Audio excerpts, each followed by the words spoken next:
Hello, Internet, and welcome to episode 63 of Verbal Graffiti with your host, Brian Glass, aka the B-Man, the People's Degenerate. I was outside last night, metropolitan area. It was a Tuesday night, so it wasn't too crowded there. Reason why I was out is I was taking photos and some video of myself. Let me backtrack a little bit. The reason why I was doing so is because I'm still working on making an intro to this project, Verbal Graffiti. I want to do like a 30-second intro with music.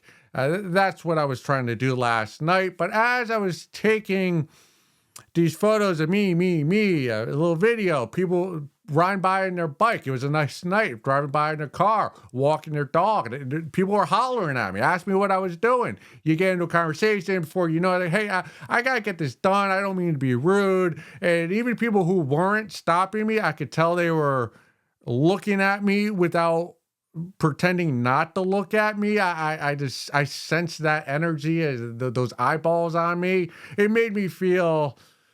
And it has its way since I've begun filming sketches outside. Anytime I have the video camera out, people do seem to glare at me. It's like the camera is a bug zapper. People are drawn to it.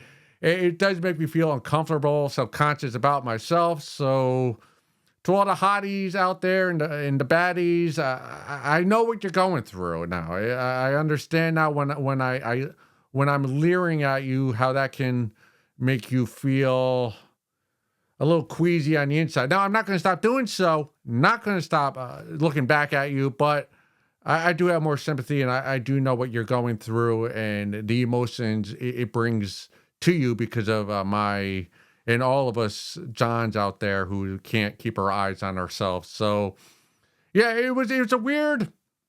It's always a weird process filming outside in public. It brings up a whole nother point. Yesterday, while I was supposed to be working, I was listening to a podcast between Chris Williamson and Eric Weinstein, I think is his name. I'm not sure if I'm pronouncing that right. But they were talking about current events, and the topic came up of, what's his name? Donald Trump. You know who that guy is? About when he kind of got shot. Yeah, he got shot in the ear, and he rolls the fist. And they were talking about that image and how quickly it's passed and how it actually, within a day, it became a meme. And they started talking about meme culture. And it kind of hit me being outside last night. I did not want to be outside. And I have had this sense probably the last couple years. Probably it began when, I think it was New York City, when there were just teenagers who were just side punching like old women, old men, Asians, and they were just popping them down. Just regular, upstanding citizens walk across the street. Bam! It was a game. I'm not sure if that's still a thing, but now, like anytime you step foot outside, especially if you're at an event, if you're in a downtown area, think about the Hawk Tuah girl or that major meme that they talked about yesterday on the podcast, where the guy, the stud is looking back, he's with his girlfriend holding hands. I'm not just sure, you know the meme I'm talking about, where they're holding hands, but he's looking back at the ass of the babe that's walking by. That's me. That easily could have been the B-man in that situation. If there was a camera on me every time I go out, I could have been that meme. The Hawk Tuah girl, she just went out with her girlfriends, trying to have a good night. Some guy puts a camera in their face, puts a mic up, starts talking. Maybe she's a little lubricated on the libations, says a funny line. Boom, she's a meme. You go to a baseball game, the kiss cam comes up. Your lady sideswipes, she doesn't let you kiss her. Boom, you're a meme. You go out in public, like there is a chance the memification world is going to come down on you, and your life is over. You are no longer have agency over your body, over your personhood, who you are. It crumbles. Bury yourself 6 feet under, because for the rest of your life, you are a meme. If you get caught, and anybody could get caught. Anybody, any of us out there, you think you're unsuspecting. Before you know it, you're getting knocked out by a teenager, or you're some assholes got a camera, phone camera out, takes a snap, puts a funny caption on it, puts it on the internet, and you're immortalized as something that people younger than you make fun of you for the rest of your life. It's very uncomfortable going outside. Like, it's literally why I'm afraid to go to a college football game or concerts or any public event with lots of people. I'm terrified that someone's going to catch me at the wrong angle, looking the wrong way, drinking the wrong juice or the wrong beer or doing something weird with a water bottle. And before you know it, the internet, you're there forever, and there's no recovery. You know, this is not the NBA where you're down 20 points in the third quarter and you make a comeback. No, once you become a meme, there's no coming back. Game over. Go back to the locker room.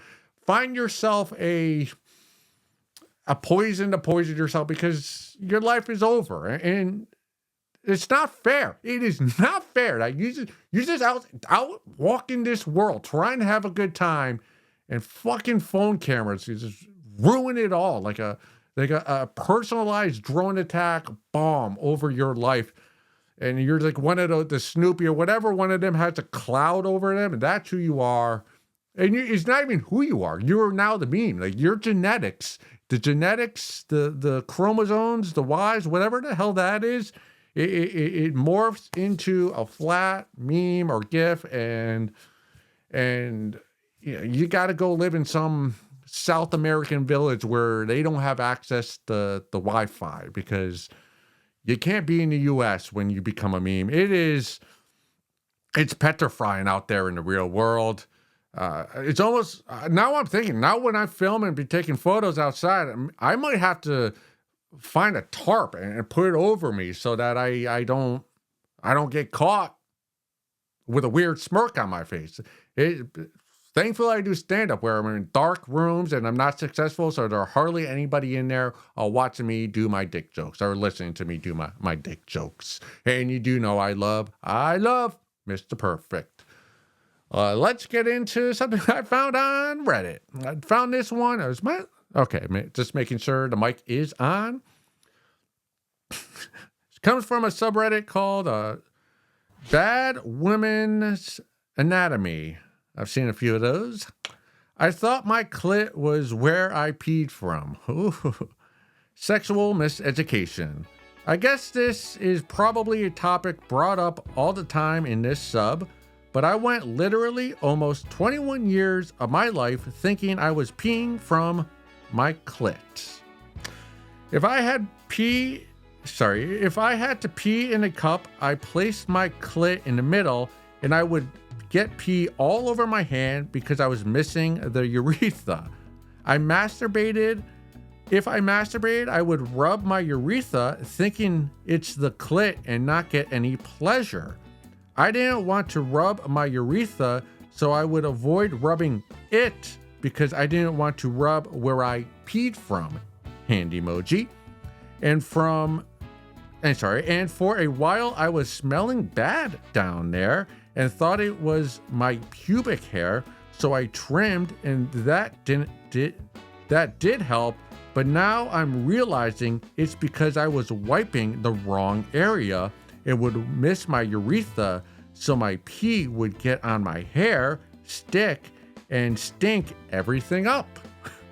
I was starting to get really self-conscious about it too, you don't think?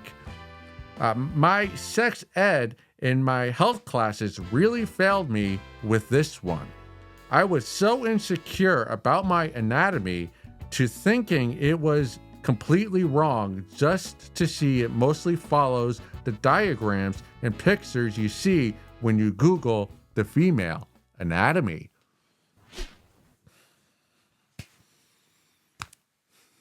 So much to process with this one. I will put up an image of the female anatomy because I had to look just to make sure I knew where all the parts were.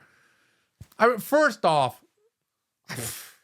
you as a woman, as a babe, you didn't know what hole you peed from. You thought you peed from your clit, and then you complain that all the studs don't know how to get you off. Excuse me, if we can't make you quiver, take some self. You don't even know where to pee.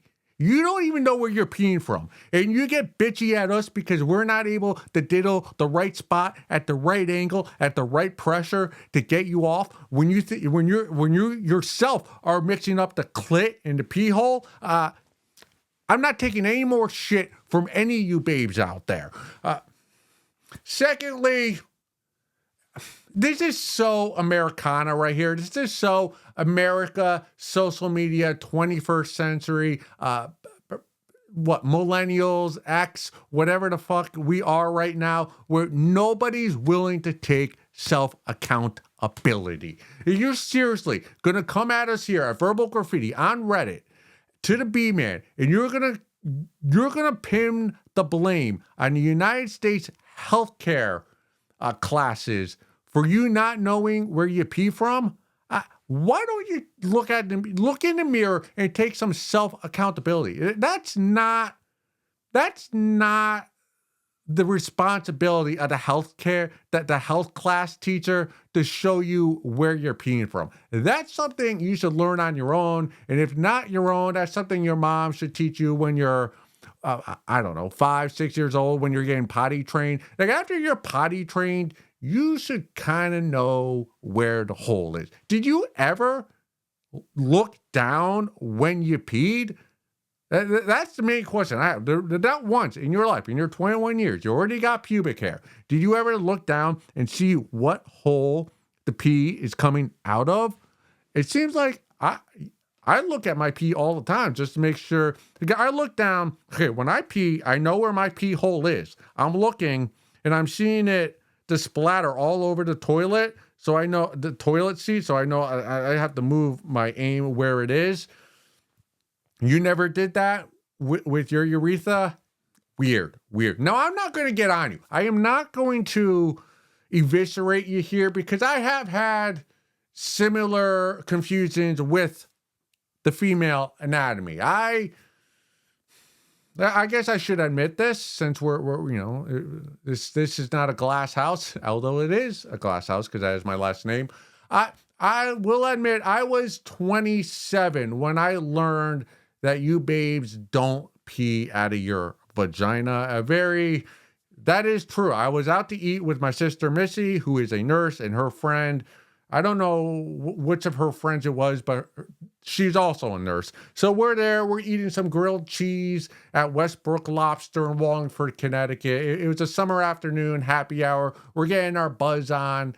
I'm 27 at the time. They're talking about a patient they had whose poop was constipated, and they were just talking about the holes down there, and they mentioned like the poop was coming out the urethra, and I was like, oh, it was coming out the vagina? They go, no, it was coming out the urethra. And I gave a look to my sister Missy and her friend who's also a nurse. I go, just a confused look, and then my sister gave me a confused look back. Like she doubled down. She raised my weird look, my confused look, with their also confused look. Because my look told my sister and her friend, oh, you don't know there's 2 holes down there? And they had to explain to me, no, there's the pee hole, and then there's the big hole, which is the vagina. And you don't pee out of that big hole, the vagina. You pee out of the little one that's above the vagina, which you could see right here, on the anatomy picture that I put up here. And that was a revelation to me. And shortly after that, I discovered that babes, you babes do not like when you refer to their vagina as the big hole, even though technically it is the big hole. Because when you compare the pee hole to the vagina is huge. The vagina is an ocean. It's the Indian Ocean. The pee hole is a little stream in your backyard.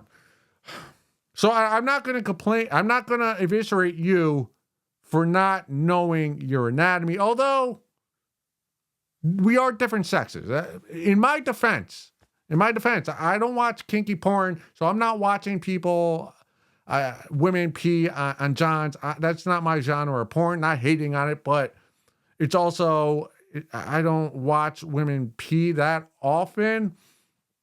Although now maybe I do want to get peed on. I do like peeing on babes in the shower. My one rule is I will not buy a babe dinner until she lets me pee on her in the shower. Those are my rules.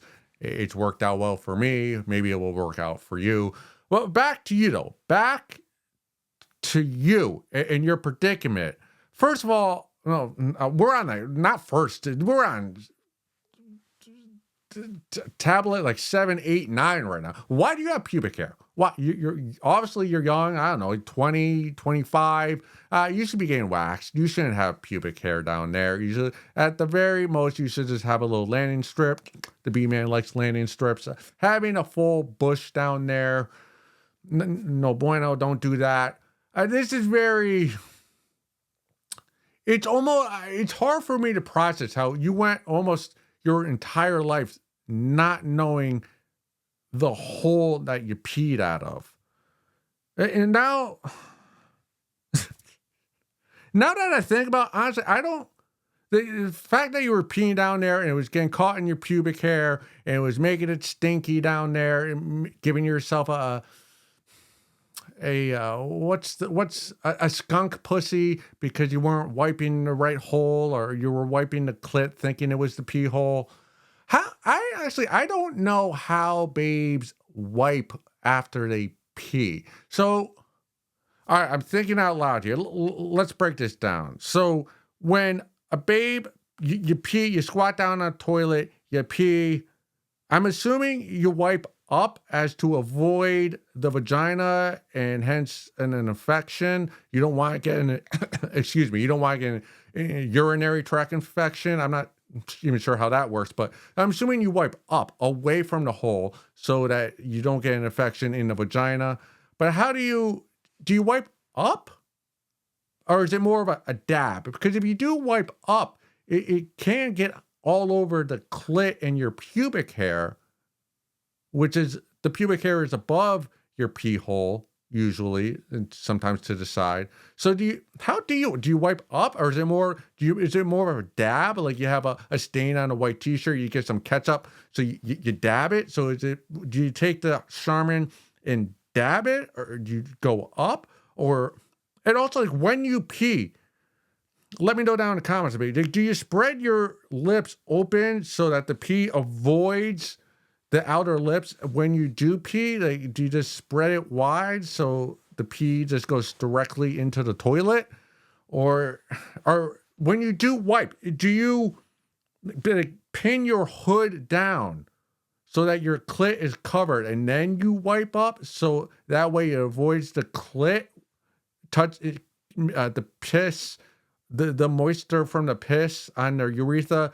You avoids touching the clit, so you press down on the hood so that it kind of goes right over and doesn't come into contact. I have no idea how the babes will wipe. I'm gonna have to call my sister Missy and ask her. I'm going typical B-man here. I read a post, I want to shit all over you, and then I can't, because honestly, I have no idea. I have no idea how you babes wipe after taking a piss through your urethra, not your clit.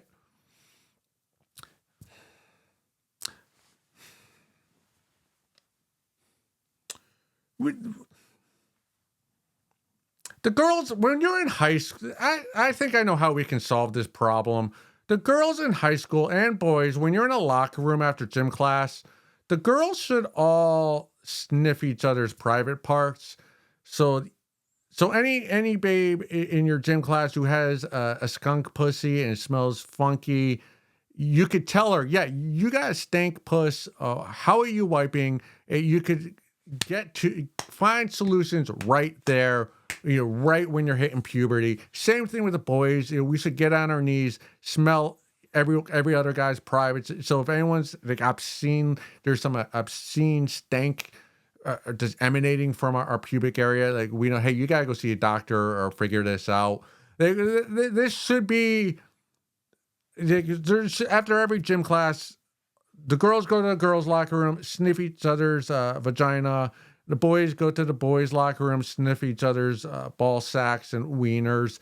And and just kind of nip it in the bud right there and help out our fellow students. That should be a requirement in high school, public and private, and religious high schools in the United States of America. That's what I'm advocating for right now for the 2024 presidential election. Hopefully they could institute it into law early 2025 once the new administration gets settled.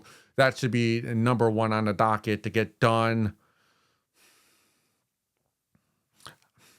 Now that I think about it, there was actually there was this Filipino babe I was with on the Upper West Side, and she had the most wet vagina I've ever felt in my life. It was literally, we were on bed on her couch watching a movie. I put my hand on her inner thigh. It's Filipino, so her legs weren't very, long. Filipinos are short.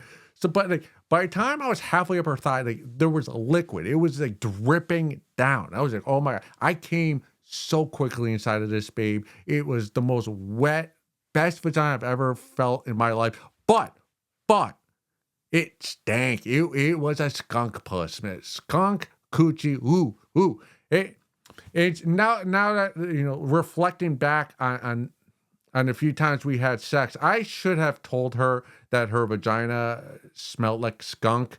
I didn't want to do so because I didn't want to hurt her feelings. And also, if I had told her it was skunk, she probably would have got really self-conscious and not want to see me again. So it was self-preservation, also not wanting to hurt her. But looking back, I should have told her, because maybe she was wiping wrong, or maybe there was another. I actually think there was something else going on down there. There's a name for it. I forget the name. Why am I gonna? I'm not trying to call this babe out. I think she works for one of the airlines, or she did back then. Wow, what a wet one. But yeah, high school, we should all be sniffing each other just to try to help our classmates out. But I'm glad I'm thankful and I'm happy for you that you can now differentiate between the vagina, the urethra, and the clit. So I'm happy for you there. I'm happy you've made progress. And maybe next time you masturbate, you'll be able to make your left leg quiver. Let's go look at some photos. Let's go look at some photos.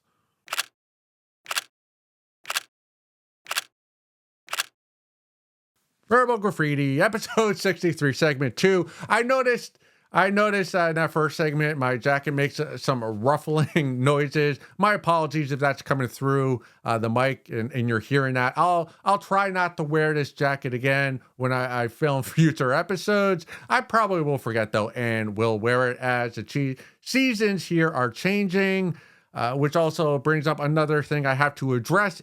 That is, bandana summer is coming to an end.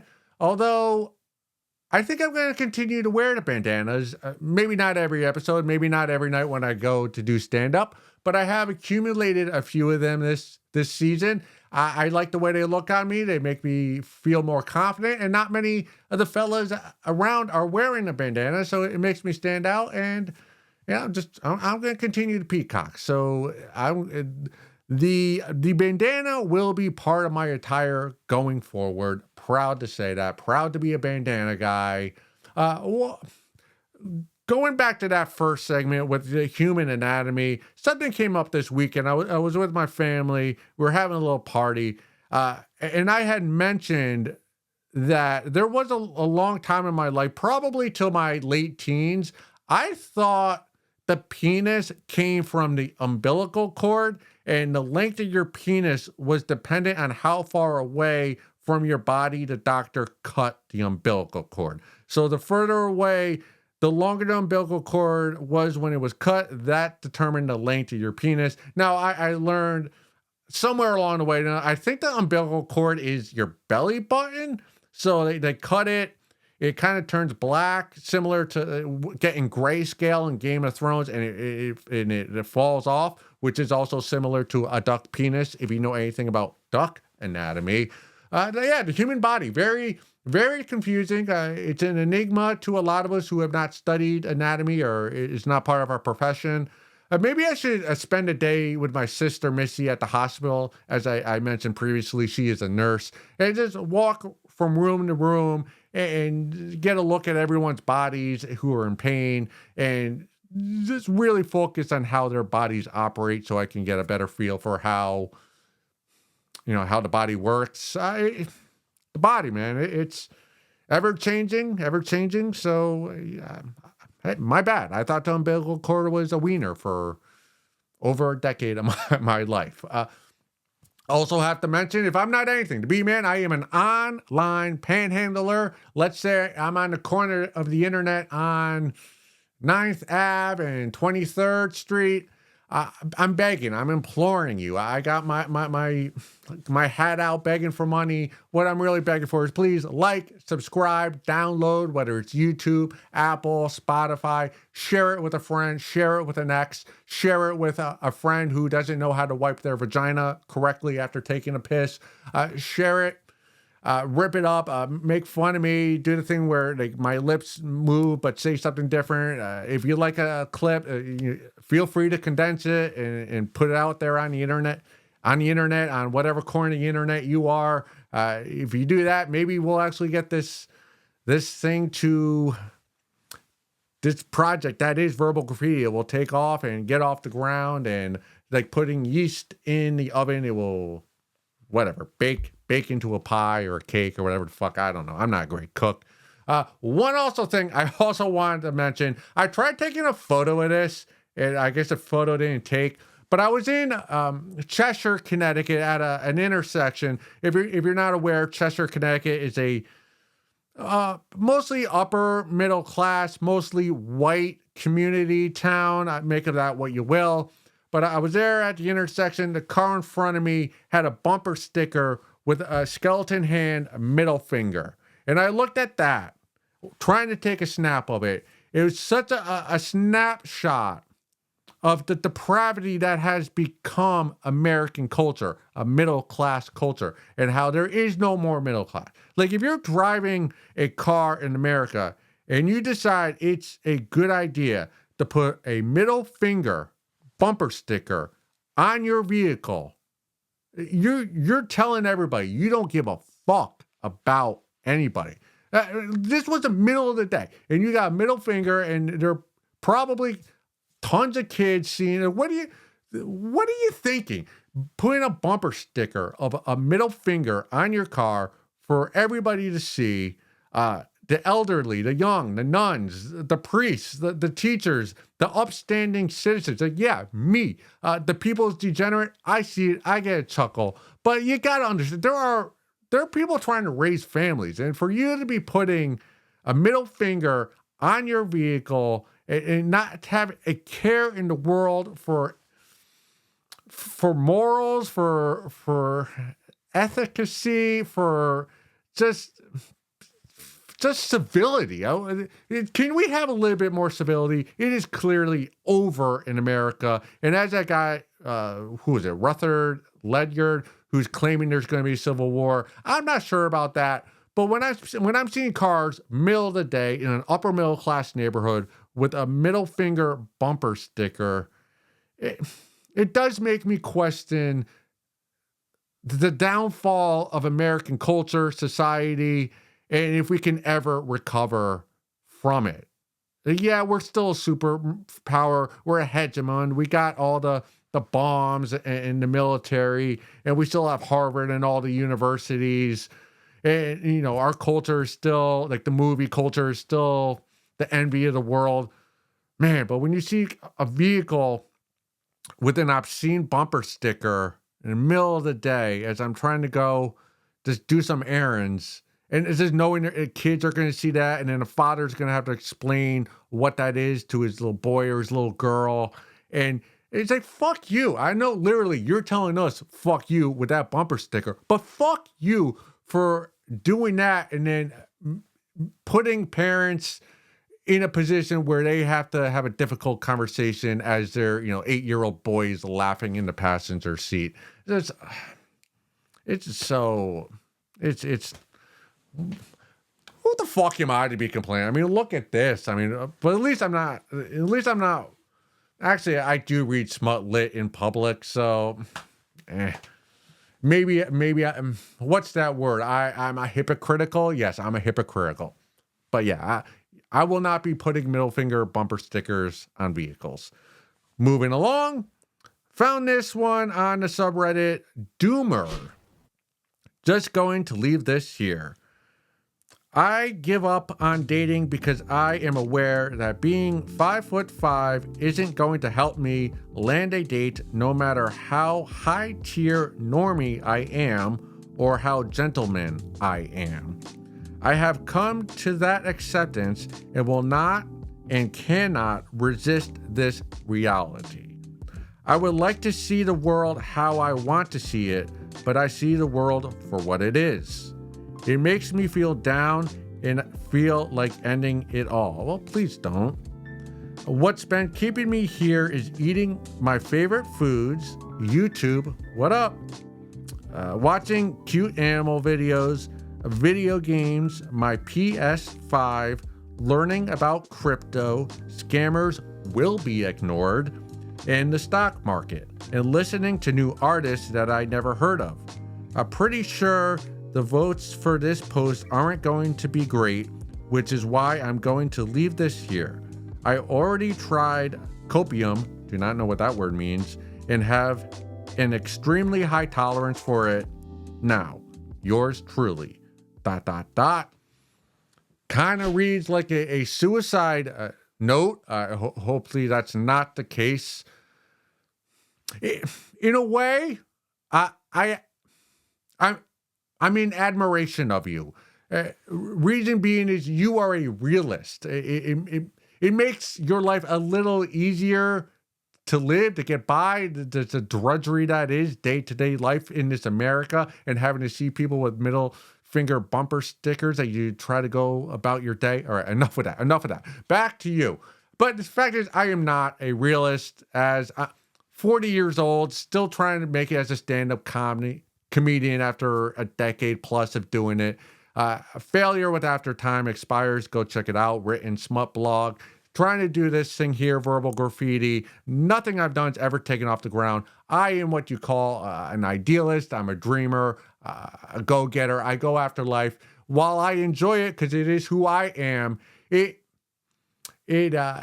that carrot at the end of the stick, I'm always reaching after it, and it makes life not more difficult, but it's more cumbersome. Like right now, I could be watching a football game, eating some potato chips, gambling, drinking a beer. It's wasting my life away, but I'm not. I'm trying to go out there, trying to meet women, trying to get the chuckles, trying to get something out of life. But you're a realist. And for that, a tip of the gradient glasses for you. But you're right. I can't dissuade you from what you're saying. You are correct. A 5'5", yeah, you're never going to get a date, whether it be here in America or any woman in the Western Hemisphere. The babes here, they don't look at men who are 5'5", and I'm sure you know this because you've never gotten a date or you hardly get any. So yeah, you're right on with that, and you're a realist in that perspective. What I'm thinking about now, there's this guy on the internet. What's his name? I think his name is Michael Sartain. He's kind of a evolutionary psychologist, a manosphere, red sphere, Las Vegas party guy. He has this hypothesis, or maybe he took it from somebody else, but he talks about it, where there are actually three genders. We have women, or who I call babes. So we have babes, we have guys that those babes want to fuck, and then there are guys that those babes have no interest in fucking or even going on dates with. So there are actually three spheres of human being. There are women, there are the hotties, there are the chads, and then there are all of us who babes don't even look at. And luckily for you, you are in the silent majority. Women, the babes, they just look past 80% of the guys. If you go to Home Depot or Lowe's and there's a worker there who's short and he's got the ugly vest on, or he's a checkout person at the grocery store, women won't even look at that guy as a sexual being. They hardly even look at him as a human at all. You're a ghost in their eyes, as you've pointed out in your post. So you take solace in the fact that you are in the silent majority. Now, what do we do with that? Okay. Thankfully for me, I'm 5'11". If I had better posture, I would be 6 feet. I'm very thankful for that. In some ways, having a micro penis is better than being 5'5" as a man, because at least with a micro penis, you could hide that behind your trousers. But you're 5'5", that's out in open, and women see that right away. So you can't even get to a date with them, as you've pointed out so eloquently here. Okay. You point this all out. You say you're not even going to try dating, but let's say you do have a high libido. And what do we do with your libido? Well, clearly, your only options now are pornography, which I'm sure you spent some time diddling with. I think in a short, near future, the smarties in tech in Silicon Valley, they will perfect AI girlfriends.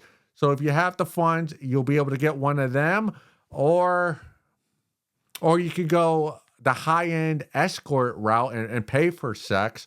Or like you said you're really into crypto and you're studying the stock market. So if you really make a killing with that and hit it huge and become a multimillionaire, then you could probably get yourself a gold digger. I would suggest, though, not getting a gold digger if you get to that point where there's a babe who can dig for your gold. I say this because there's always going to be a level of resentment from you. Yeah, you'll have a hot babe and you could show her off, and maybe she'll suck you off every once in a while. Other than that, though, deep down, you're always going to know the only reason why she's with you is because you have money, and you're going to resent her for that, and you're probably going to hate her, and you know deep down that's the only reason why she's with you, and that tension's always going to be there. So you'd be better off alone than with that gold digging slut whore. Back.